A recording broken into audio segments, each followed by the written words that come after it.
and even genuine desire to serve.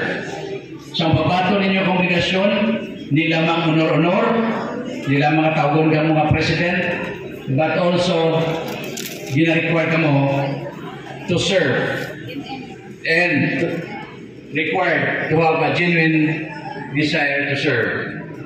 So as you take on this significant role, remember that you have been entrusted with shaping the image and future of this institution.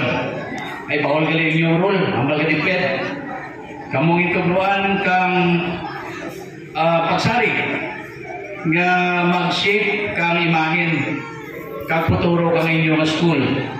So kung kano kagwapahon ang inyong school, nagadepende ka ninyo. Kung ano ka namin inyong may estudyante nga maputus, nagadepende man ka ninyo.